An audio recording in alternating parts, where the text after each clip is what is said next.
Hello guys, this is Nida Malik. आज मैं आपको प्रैक्टिस सेट पार्ट 2 कराऊंगी, जिसमें ये दिया है पैसेज। इस पैसेज में 5 क्वेश्चन है, वो हमें फाइंड करने हैं। पहले हम पहले पैराग्राफ की हिंदी करते हैं, तो let's start. Settle life and cultivation gave man leisure. He had no longer to always think of getting food.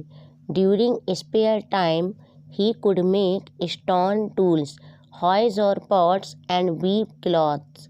Some people spared from producing their own food could even devote themselves to other activities all the time. This resulted in a division of labor. The division of labor made it possible for various groups to specialize, that is to acquire greater skill and learn better techniques in doing one kind of work. इसकी हिंदी करते हैं हम passage की। Settle life क्या होता है? बसा हुआ जीवन या व्यवस्थित जीवन। बसे हुए जीवन और खेती ने, कल्टीवेशन क्या होती है? खेती ने मनुष्य को क्या दे दी? फुर्सत दी। बसे हुए जीवन और खेती ने मनुष्य को फुर्सत दी। उसे अब हमेशा भोजन प्राप्त करने के बारे में नहीं सोचना था। स्पेयर टाइम क्या होता है? खाली समय में वह पत्थर के औजार, हॉयज, कुदाल या बर्तन बना सकता था। और वीव क्लॉथ क्या होता है? कपड़ा बुनना और कपड़ा बुन सकता था। कुछ लोग अपने स्वयं के भोजन का उत्पादन, मतलब खुद के भोजन का उत्पादन करने से बचते हुए हर समय, ऑल टाइम, खुद को क्या करते थे? दूसरी गतिविधियों के लिए समर्पित कर सकते थे। डिवोट देमसेल्व्स का क्या मतलब है? समर्पित करना, लगाना या दे देना। इसके परिणाम स्वरूप श्रम का विभाजन हो गया। डिवीजन ऑफ लेबर, श्रम का विभाजन हो गया।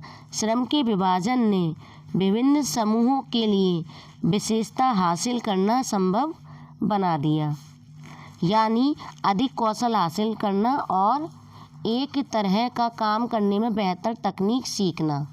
सेकंड पैराग्राफ को पढ़ते हैं हम। The settled community life needed rules to regulate the behaviour of the members of the community. It is not possible to know exactly how regulations were established. It appears that the decisions regarding the community were taken by the people as a whole or by a council of elders. As in the practice in tribal societies, there were perhaps no kings or any organized government. Most likely there were chiefs elected by the community for their qualities of leadership, but these chiefs could not pass their positions on to their sons, and they enjoyed few special privileges. Archaeological excavations have not revealed anything which would indicate the prevalence of a higher status for some members of the community.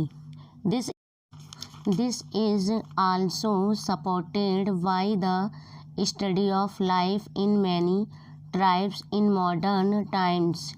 Thus, social inequalities do not seem to have emerged even in Neolithic times. Hindi करते हैं इसकी। बसे हुए सामुदायिक जीवन को समुदाय के सदस्यों के व्यवहार को विनियमित करने के लिए नियमों की आवश्यकता थी। विनियमित क्या होता है? रोकना। रेगुलेट का मीनिंग क्या है? विनियमित करना। कम्युनिटी क्या होती है? सामुदायिक। आगे है, यह ठीक से जानना संभव नहीं है कि नियम कैसे स्थापित किए गए थे। स्टेबलाइज्ड क्या होता है? स्थापित करना। ऐसा मालूम होता है कि समुदाय के संबंध में निर्णय समग्र रूप से लोगों द्वारा या बड़ों की एक परिषद द्वारा लिए जाते थे, जैसा कि आदिवासी समाजों में होता है। ट्राइबल क्या होता है? आदिवासी। शायद कोई राजा या कोई संगठित सरकार, ऑर्गेनाइज क्या है? ऑर्गेनाइज्ड गवर्नमेंट, संगठित सरकार नहीं थी। कोई राजा या कोई संगठित सरकार नहीं थी। सबसे अधिक संभावना है समुदाय द्वारा उनके नेतृत्व के गुणों के लिए चुने गए प्रमुख थे, लेकिन ये मुखिया अपने पदों को अपने पुत्रों को नहीं सौंप सकते थे और उन्हें कुछ विशेषाधिकार प्राप्त थे। प्रिविलेज क्या होता है? विशेषाधिकार। पुरातात्विक उत्खनन से ऐसा कुछ भी पता नहीं चला है जो समुदाय के कुछ सदस्यों के लिए उच्च स्तर की व्यापकता का संकेत दे। यह आधुनिक समय में कई जनजातियां में जीवन के अध्ययन से भी समर्पित है। इस प्रकार नवपाषाण काल में भी सामाजिक असमानताओं का उदय नहीं हुआ ऐसा प्रतीत होता है। इमर्ज क्या है यहाँ पर? इमर्ज्ड, उदय होना, मतलब कम आउट, अपीयर, कहीं से प्रकट होना या निकालना। और प्रिविलेज क्या है यहाँ पर? विशेषाधिकार। आर्कियोलॉजिकल क्या है? पुरातत्व। और एक्सकेवेशन का मीनिंग क्या है? खुदाई। ट्राइबल है जनजाति, ट्राइब्स जनजाति। Emerged, appear, come out. पहला क्वेश्चन हमारा, what did man do in his spare time? मनुष्य ने अपने खाली समय में क्या किया?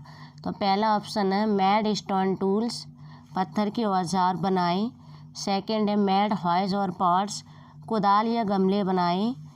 और नेक्स्ट है कुदाल या बर्तन बनाए। सी वीव क्लॉथ, कपड़े बुने। D all of the above. तो पहले पैराग्राफ में मैंने आपको बताया था, तो इसमें क्या है? All of the above. बर्तन बनाए थे और कुदाल और बर्तन बनाए थे, औजार बनाए थे और कपड़े भी बुने थे। तो इसका राइट आंसर है डी। सेकंड है in the passage division of labour means. Passage में श्रम के विभाजन का क्या मतलब है? A specialization to acquire greater skill, learning arithmetic, working in groups, working from home. तो ए इसका आंसर है अधिक से अधिक कौशल हासिल करने के लिए विशेषता। नेक्स्ट क्वेश्चन हमारा, to which period do the neolithic times refer? Neolithic क्या होता है? नवपाषाण काल।